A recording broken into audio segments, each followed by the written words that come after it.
अकेले किस्सों की दास्तां के सिलसिले शुरू हुए बनके कहानियां कहानियां।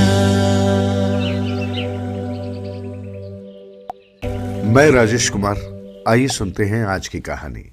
आज की कहानी है, आज हमारे पास ब्रिज की एक लोक कथा है जिसका शीर्षक है कुएं की कसम। और ये सिर्फ एक कहानी नहीं है, बल्कि ब्रिज की मिट्टी और वहाँ के लोगों की जो मान्यताएं हैं उनकी एक झलक है। इसमें एक गांव है, एक बेईमान सेठ, एक गरीब ग्वाला और एक कह सकते हैं चमत्कारी कुआं, जिसे लोग कहते हैं कसम वाला कुआं। तो आज हमारी कोशिश इस छोटी सी कहानी के जरिए उन गहरी बातों को समझने की है जो ये हमें सच, न्याय और विश्वास के बारे में सिखाती है। चलिए इस कहानी की परतों को खोलते हैं।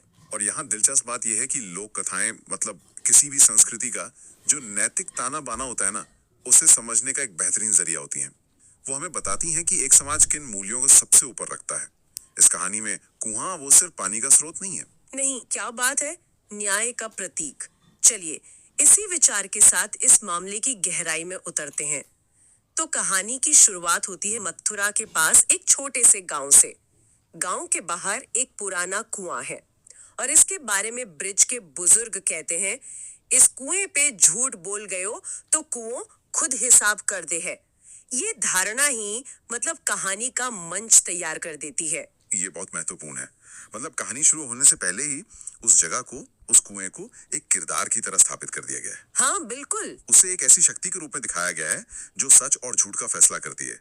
ये प्रकृति और नैतिकता के बीच का जो गहरा संबंध है उसे दिखाता है। अच्छा, तो कहानी में दो मुख्य पात्र हैं।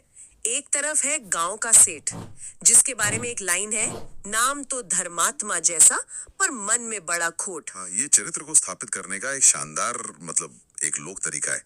एक ही वाक्य में पूरा विरोधाभास दिखा दिया। सुनने वाले को तुरंत पता चल गया कि ये आदमी जो दिखता है वो है नहीं। सही बात है।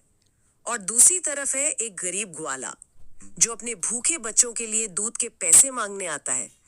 तो जब ग्वाला पैसे मांगता है तो सेठ उसे सीधे मना नहीं करता। वो एक तरह की चुनौती देता है। कहता है, अरे ग्वाले, कसम खा ले कि तूने दूध दिया है। यहाँ शक्ति का खेल साफ दिखता है। सेठ जानता है, जैसा कहानी में भी कहा है, ब्रिज में कसम हल्की बात ना है। बिल्कुल। वो कसम को एक हथियार की तरह इस्तेमाल कर रहा है। वो सोच रहा है कि गरीब आदमी डर जाएगा। तो ये उस समाज में एक शपथ का जो वजन था उसे दिखाता है। हाँ। लेकिन ग्वाला डरता है, कांपता भी है, पर फिर भी वो कुएं पर जाता है और वो कसम खाता है।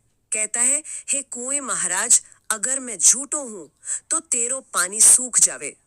और नतीजा, कुओं शांत रहो, पानी जस को तस। मतलब उसकी सच्चाई साबित हो जाती है। कुएं का शांत रहना ही उसका जवाब है। हाँ। प्रकृति ने ग्वाले की सच्चाई पर अपनी मोहर लगा दी है। यहाँ न्याय के लिए किसी इंसान की जरूरत नहीं पड़ी। सही। प्रकृति ने खुद गवाही दे दी। अब बारी आती है सेठ की। वो पूरे आत्मविश्वास से कुएं पर झुकता है और कहना शुरू करता है, अगर मैंने पैसे दबाए हो तो। और वो अपनी बात पूरी भी नहीं कर पाता। कहानी में लिखा है, इतनो कहते ही कुएं से आवाज आई, रह जा सेठ, ब्रिज में झूठ की कसम पूरी ना होती। ये कहानी का चरम है, क्लाइमैक्स। बिल्कुल। यहाँ कुआं अब एक मूक दर्शक नहीं रहता, वो बोलता है। हाँ, वो बोलता है। वो सेठ की झूठी कसम को पूरा होने से ही रोक देता है। और इसके तुरंत बाद कुएं का पानी काला पड़ जाता है और सेठ के हाथ कांपने लगते हैं। ये एक बहुत ही नाटकीय और शक्तिशाली क्षण है। पानी का काला पड़ना सेठ के मन के खोट और उसके पाप का प्रतीक है। हाँ, जैसे उसके अंदर का अंधेरा बाहर आ गया हो। बिल्कुल। और यहाँ अन्याय का तुरंत मतलब उसी वक्त हिसाब होता है। इस घटना के बाद सेठ एकदम टूट जाता है। रोते हुए अपना गुनाह कबूल करता है। कहता है, हाँ मैंने पाप कियो है। और उस समय गांव के बुजुर्ग एक बहुत गहरी बात कहते हैं। वो कहते हैं, ब्रज की माटी गवाही दे है या झूठ ज्यादा देर ना टिके। क्या बात है। फिर सेठ ग्वाले के पैसे लौटाता है, माफी मांगता है और कहानी के अंत में बताया गया है कि उसी दिन से कुएं का पानी फिर से मीठा हो जाता है। ये समाधान कहानी को पूरा करता है। सही। ये उस कहावत को सच साबित करता है जिससे कहानी शुरू हुई थी, जैसो करे वैसो भरे। जब सेठ पश्चाताप करता है, अपनी गलती सुधारता है, तो प्रकृति भी अपनी नाराजगी वापस ले लेती है और पानी फिर से मीठा हो जाता है। हाँ, ये दिखाता है कि सुधार की गुंजाइश हमेशा होती है। तो इस पूरी चर्चा का सार क्या है? मतलब ये कहानी सिर्फ एक सेठ और ग्वाले की तो नहीं है। नहीं, बिल्कुल नहीं।